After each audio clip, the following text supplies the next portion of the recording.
Since our launch in June of 2024, the Dermbiz Show has been dedicated to bring you inspiring stories, game-changing insights, and practical lessons to elevate your dermatology practice. In this special edition, we're celebrating Behind the White Coat, Key Lessons from 2024, a curated collection of the most impactful moments and takeaways from our incredible guests. From overcoming challenges and embracing innovations to building stronger teams, these lessons are here to guide you on your journey to excellence. So get ready to relive the highlights and discover actionable strategies that will transform the way you approach your practice. Let's dive in.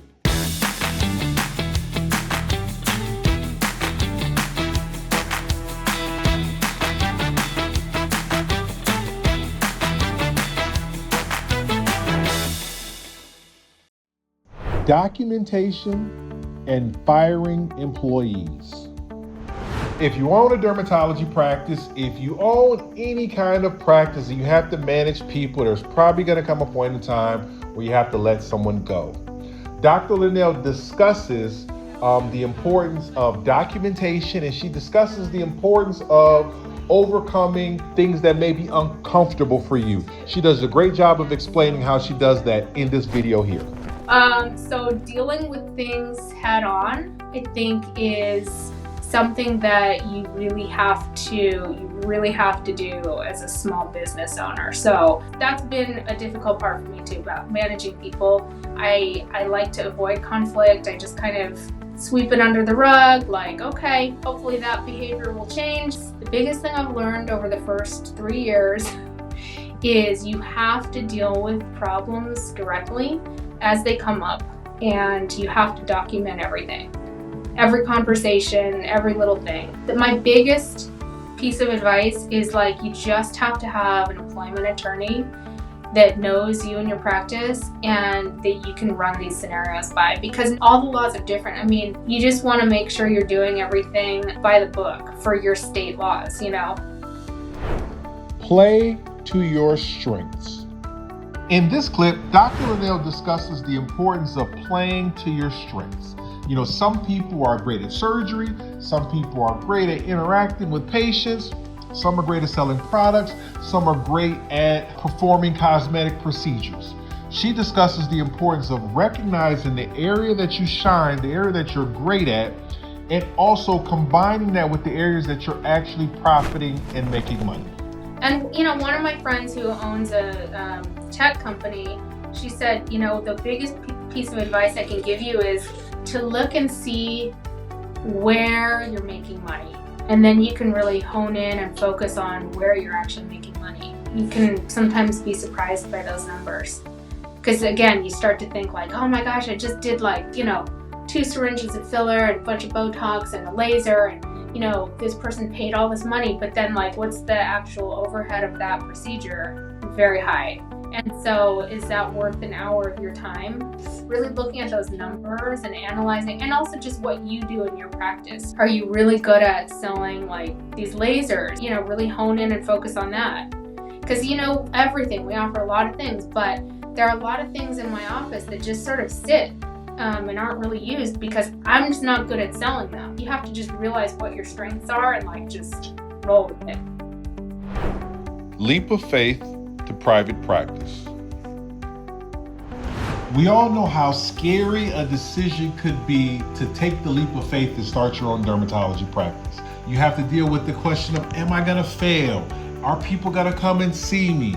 Am I gonna be able to pay the bills? People think you're crazy because you're leaving a high-paying job. However, in this clip, Dr. Tami talks about how she was able to work through those concerns and find her strength, find her passion, find her direction so she could start her own dermatology practice. Oh, it definitely was not the vogue thing to do 19 years ago. It was just, you joined a practice, that's what it was. You figured out which practice you were going to join, you just did it, and you went about your way. I just didn't find my happiness that way. I just realized that this is not what I wanted to do. And I knew that if I didn't make the change and go after my dreams, I never would. And so I just decided that I had to bail and I had to go start my own path. So I went home to my husband and I thought, I think I want to do this by myself. I think I can start my own practice and do this. And thankfully my husband was just very supportive, and he's an attorney, and he was like, of course you should. I know you can. So I just decided I'd do it. And I did. Thinking outside the box. So once you decide to make that leap of faith and start your own dermatology practice, the big question is, where are you going to practice? Are you going to build a place? Are you going to do a build out? Are you going to partner with someone? Dr. Cassis came up with a very creative way that she could get started at a very low cost way while her practice was being built. So she was still being able to bring in revenue and build her patient base simultaneously while her building project was going. Check out this clip. This is really cool. And so it really was, one minute I was there and the next minute I was opening up my own practice. Now, where I practiced was not even built yet. So I had to go through the build out of a brand new building, transitioning from that, renting space. I literally had to be creative that way. I just rented space. I shared space with a pediatrician and an OBGYN that I just kind of knocked on their door and said, hey, look, my building's being built. Do you mind if I pay you rent for the next, 6 months? And thankfully they believed in me and they said, sure, we'll make it work. It's a little unorthodox, but it's cool. We'll figure it out. And I did. There's a problem. I'm going to find a solution. And if it doesn't make sense to you, it makes sense to me, and I'm going to let it fly. How to turn rejection into motivation. Have you ever been told point blank to your face that you're not going to succeed? That your idea is not going to work, that you don't have what it takes. And on top of that, being told that because you are a woman, or because of your nationality, or because of your age, or whatever the case may be. This is what Dr. Cassis experienced. Listen to this clip on how she used that rejection as fuel to start a super successful practice. Back in the day, I didn't want to take any money. I wanted to do it on my own. I had to go get a loan from the bank. I had to have a business plan. And I remember I had to go and sit down with bankers and lay everything out. And I literally was in a room full of bankers. And one just piped up and just said, hey, look, we just don't think that women should do this. And we just don't think this is a thing. And this certainly isn't a thing in Kentucky. And I was like, oh my gosh, I just said, okay, thank you for your time. And I got up and left, and I thought, oh, to hell with you. Like, I'm going to show you exactly what I can do. Oh, it was just unbelievable, but it was what it was. And so then the next bank that I sat down with, they're like, we support physicians. We love female physicians. We think you guys are great. And I was like, wow, night and day. Like, thank goodness. But it happened. It was really shocking. Sad, but shocking. Don't get complacent. In this clip, Dr. Cassis talks about the importance of not getting too comfortable. The moment where everything is going right, and you got the team in place, and the patients are coming, and the revenues are increasing, the moment where everything feels like it's put together, she discusses the importance of being on guard because change is inevitable. Check this clip out. I think the hardest thing for me to realize is just when you think that you have everything smooth sailing, you've got a good staff, everything's going, something inevitably will change. So the staff member that you loved and the hardest worker that you have moves or wants to stay home with their kids. And so then all of a sudden it's finding the next person and getting them trained. Or whatever, your expensive laser breaks. So you just have to be able to accept that things are going to go wrong and things are going to change, and that's okay. Like, that's just learning to let that roll off your back. And some days you're going to come home and say, I'm not doing this anymore. Like, this sucks. And I'll just go be an employee and I'll be the best damn employee ever, right? And then you go to bed and you wake up and you're like, no, I can face it. I can do it. Like, let me figure out the challenge. Let me figure a workaround and we'll get it done. A hybrid approach for private practice startups. As anyone who started any kind of business knows, there is always risk involved, especially when you're leaving a high-paying job. And the question is always, how do you juggle that risk when you're leaving a high-paying job to go to something that is not necessarily concrete yet, something that you have to build. Dr. Treyger found a very interesting way to be able to maintain the security of the daytime job while simultaneously going and building the practice and business of your dreams. Check out this clip right here. I think number one, I think it takes courage to ask for what you want, right? I think, some people are like, well, they'll say no. And so some people don't even ask the question. So I gathered my strength together and I asked them politely, hey, Metro Detroit's very large.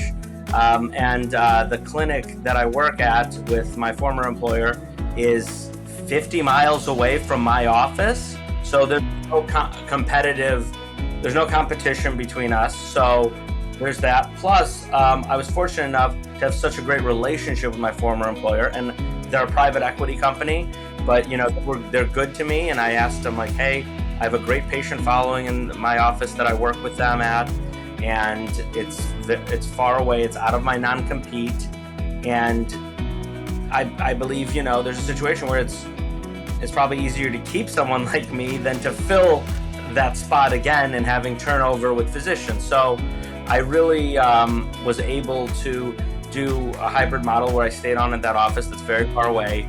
I'm there 2 days a week, and I'm at my practice 3 days a week, which has been great because it's a slow ramp up, right? Because when you open the doors, you might not be needed 5 days of the week, right? And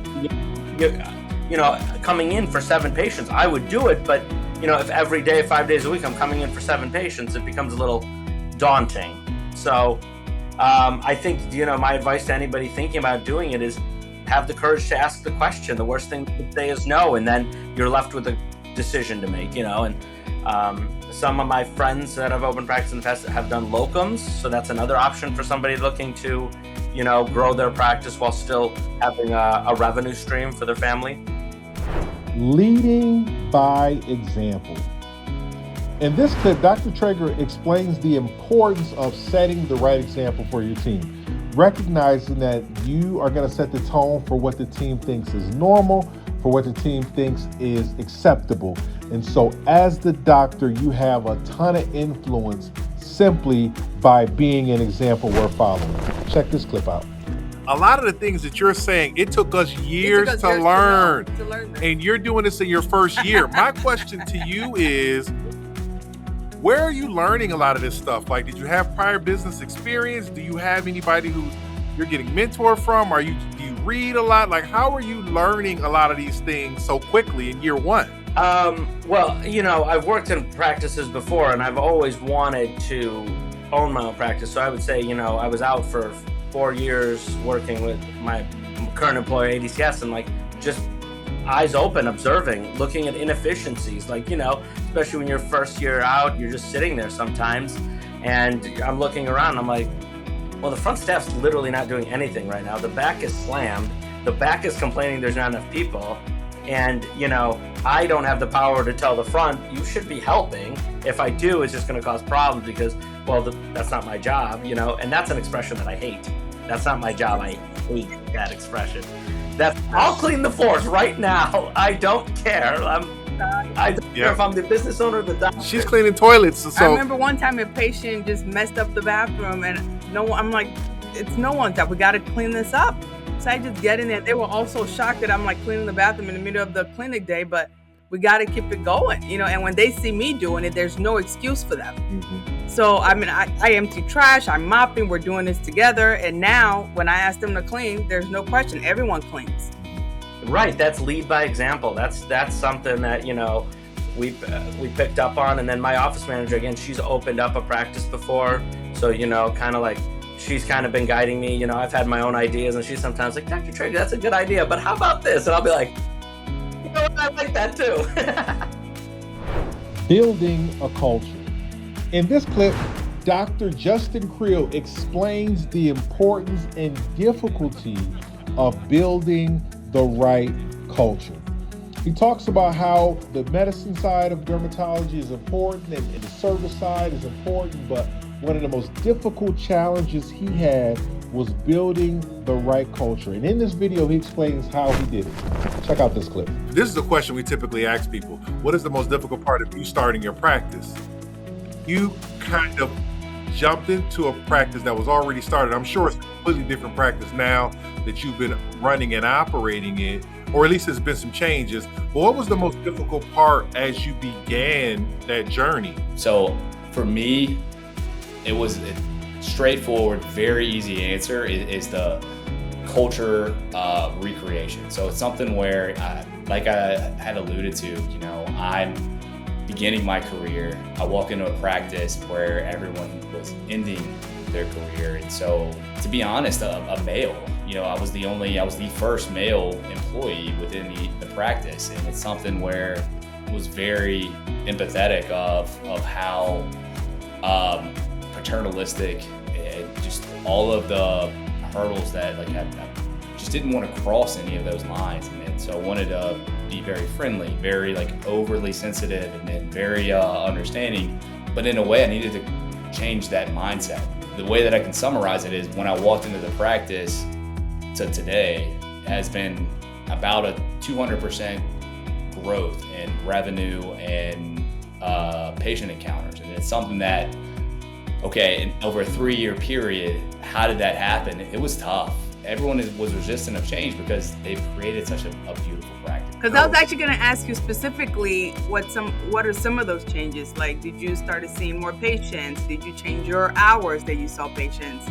You know, I went from essentially seeing patients in 15 to 20 minute slots down to 8 to 10 minute slots. Basically, it was a culture or a system where they were open from 8:30 to 4 with a hour and 10 minute lunch break, and now we're open from 7:30 to 4 with a 20-minute lunch break. That's a lot of extra work. That's something that I fully understand why that would be resisted upon. It's something that, you know, trying to convince them that this is something that is going to be very beneficial to the community, something that's going to be, you know, something that supports their job and the career path they want. And so it was tough, but yeah, so we're seeing more patients over a wider time frame with less breaks in between, basically maximizing the efficiency, the gaps of, you know, if a patient's canceled, the rescheduling process, you know, making sure that every gap in the schedule is filled.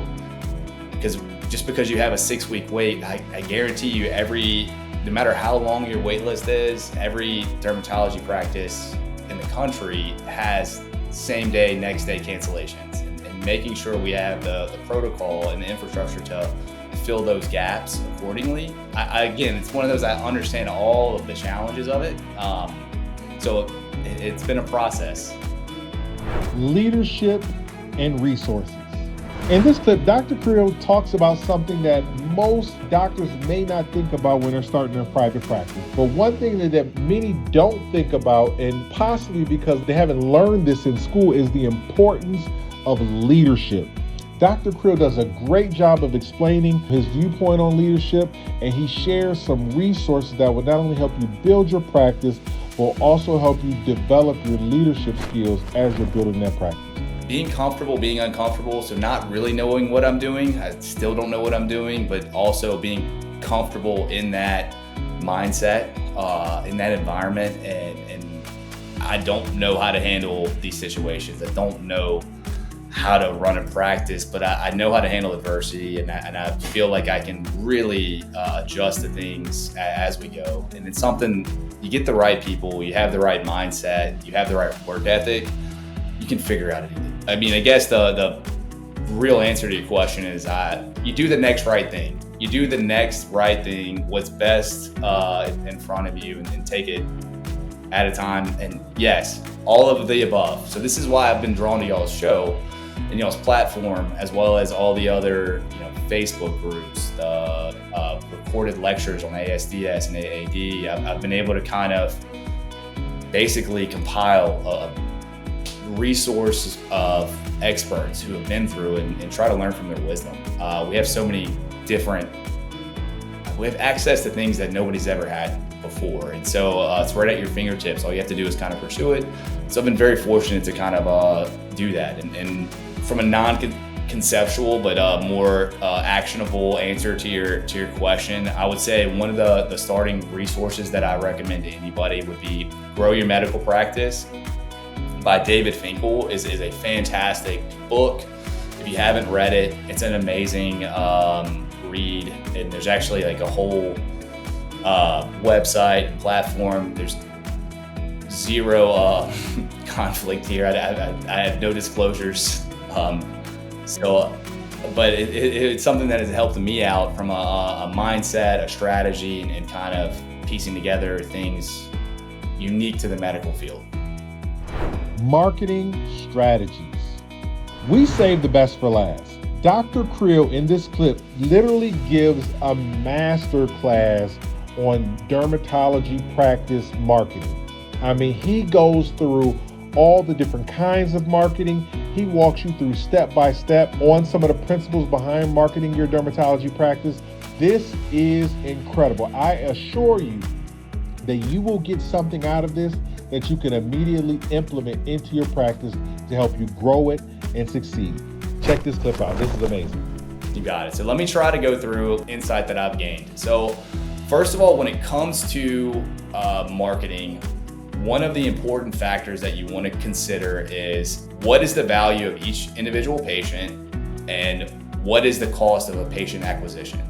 So this is kind of economics 101 that any business owner would know, but says doctors don't get. So basically what you want to try to do is formulate, hey, if I see a patient, what is that value to our practice? So you need to find a numerical number to associate with that. So what I've done is kind of calculate just a revenue for one patient encounter. And I like to be very conservative and basically underestimate revenue sources and overestimate expenses. But the truth is you could get as nuanced as you wanted. You could kind of think of, hey, as I'm marketing, I need to learn the value of the cosmetic patient because that's what I'm attracting in this marketing attempt or whatever you want to kind of consider it. But essentially, let's just say a patient that you see, your average patient that you see on a daily visit are $200 per patient. So you need to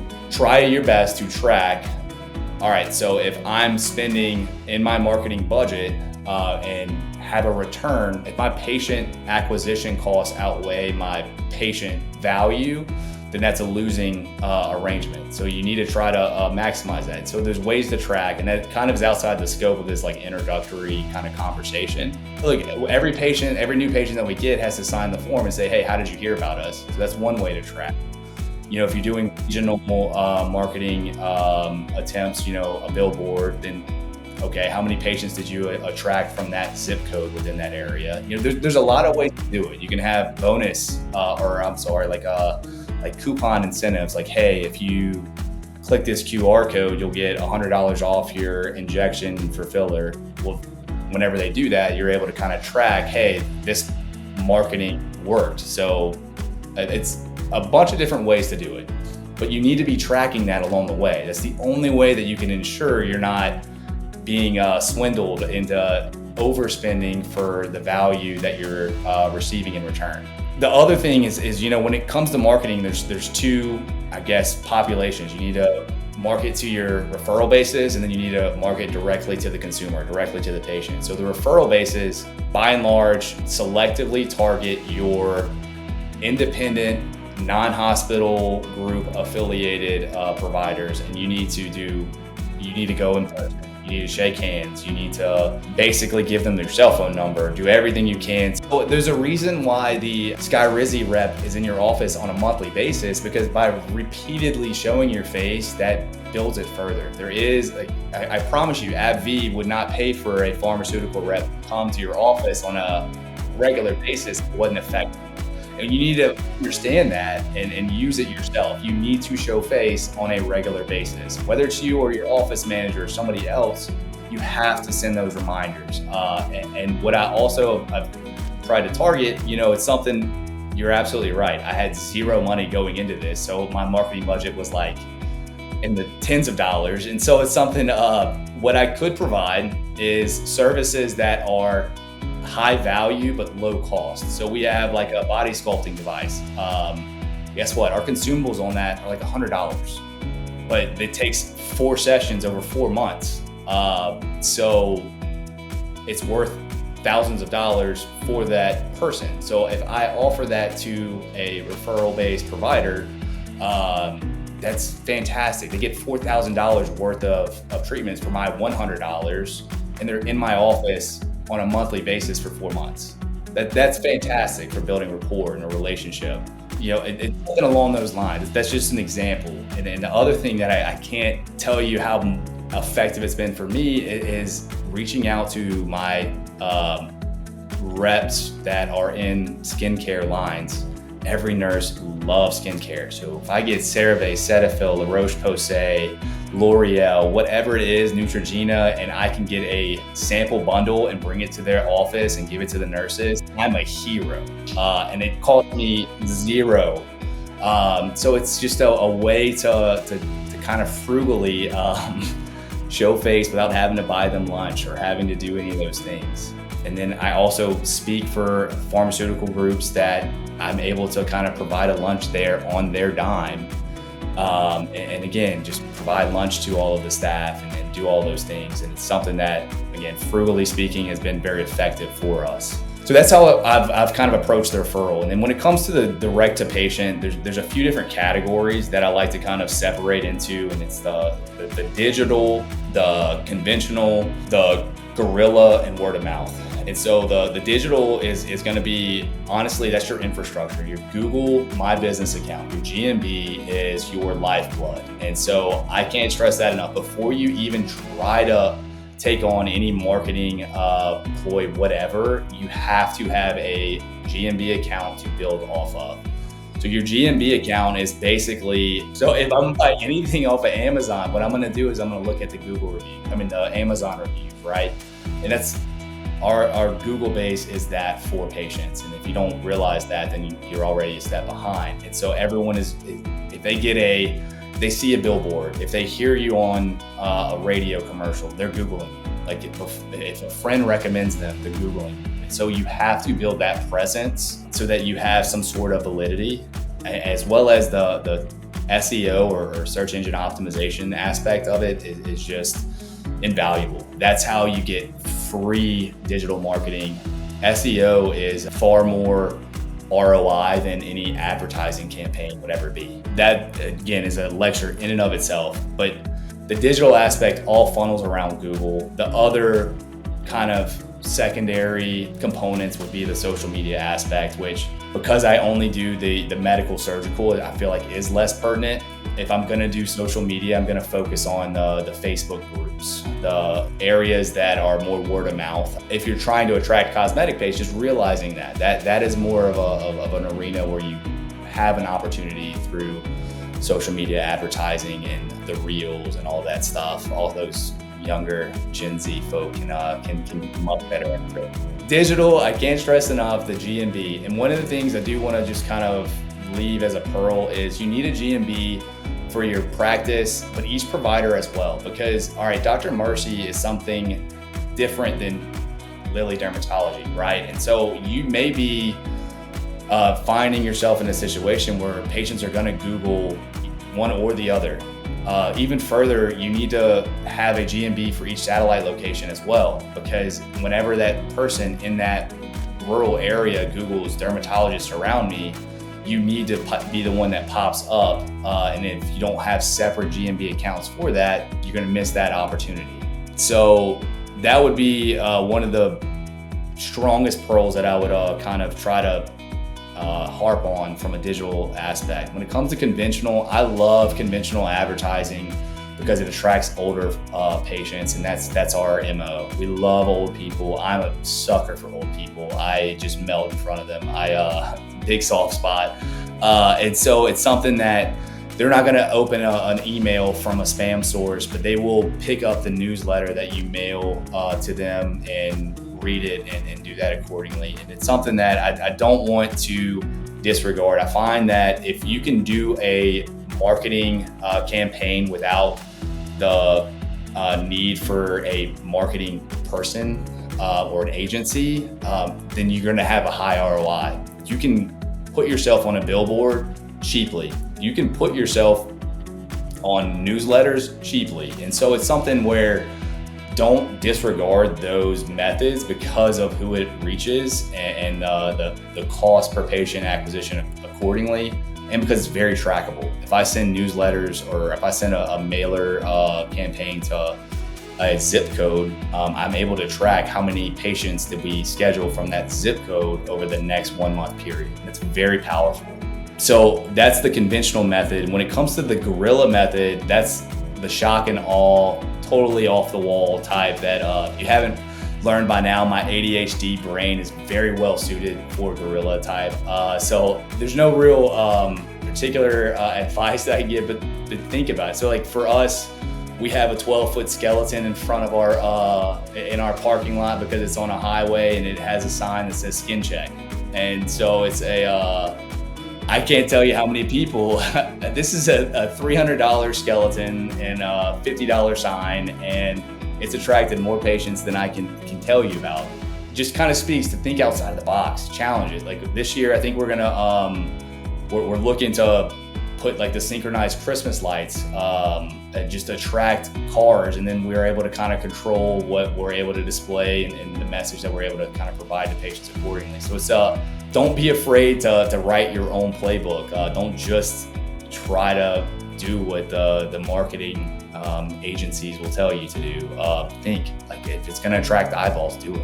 So lastly, the word of mouth is something that I can't stress enough how that's the old-fashioned, most powerful, organic way of growth. And how do I tap into that? How do I like basically provide a catalyst to where the word of mouth marketing grows as quickly as I can? That's the magic. We provide a fantastic level of care. I will stake my reputation on. It's something that I'm very, I take great pride in, as does everybody who's listening to this right now. The fact that you're listening to this like tells me that you are that committed to your practice and your patients, that basically, how do I take that and put gasoline on top of it? How do I get my patients to become walking billboards or advertisers for my campaign? And that's where it's something that has got to be a forethought of every provider. Like for me, there's very unique and nuanced ways of explaining it to patients. So I have to go about it in a way of how do I encourage patients to spread the word about me without seeming desperate. Everybody wants to see the person that's in demand, right? And so you have to do this in a very careful manner. Of the way that we've kind of found has been very successful is hey, we're opening up slots, we're growing our practice, we've reached a point where we're trying to grow and reach more people, and always phrasing it in that way is a important part of the communication where, hey, I'm not asking you to tell your friends because I need patients. I'm asking you to tell your friends because, hey, this is a great opportunity. Now that we're growing, now you have a opportunity to tell your friends about us. And it's all about how you convey the message. That's not something that the provider needs to do. That's something that you have to coach your nursing staff and your checkout counters on how are they going to do it. So honestly, every one of us, like Dr. Mercy, I know you can account, like you'll have a patient on almost a daily basis that they'll say either, hey, I told somebody about you, I told my neighbor about you, or I'm here because my neighbor told me or my sister told me, right? The first year, 2 years that I did that, like I just kind of like, I'm terrible at receiving compliments. And so it's awkward, it's awful, right? So I will tell you, I can't stress enough how important and how impactful it's been. Like whenever someone says that, no matter what I'm in the middle of, if I'm doing the skin exam and they say that, like you stop and you look them in the eye, you're like, that means so much to me. I truly appreciate you doing that. I do this on a daily basis, and like those are the things that provide the most fulfillment for me. So please tell your friend how much I appreciate you, them telling you, because that just means, it basically gives me the fuel to keep on providing the care. Stopping, acknowledging that, and then awkwardly just, do your joke to transition back into it. I can't tell you how important that is, because whenever you validate the fact that, hey, they're telling you that they're spreading the word. They're telling you that this has been a chain of marketing on your behalf. If you validate and are able to kind of provide positive feedback on that, that's incredibly powerful to keep that chain going. You don't want to do anything that could disrupt that synergistic growth. And so I will do that, and then I try to make it the last thing when I walk out of the room, like, you know, very nice meeting you. We'll see you next, whatever. And then like I go to open, and then I turn around, like I open the door, I go to walk out, and I turn around and say, hey, thank you so much again for telling your friends. Like, truly, that means so much to me. Like, making that the last thing that I tell them, it's fantastic, because in all honesty, like, I'm conveying a message that really sincerely I believe, and like I want to communicate. Like, that's how I've found has been the best, most effective way to communicate how much it does mean to me, and kind of propel the growth through that word of mouth platform. Thank you for joining us on this special Behind the White Coat Key Lessons from 2024 episode of the Dermbiz Show. We hope these key lessons and insights from our incredible guests have inspired and empowered you to take your practice to the next level. Don't forget to follow us on social media for more tips, stories, and strategies to grow your dermatology business. And as always, we love to hear your thoughts, share your favorite takeaways, or let us know what topics you'd like us to cover next. Until next time, stay passionate, stay innovative, and keep making an impact.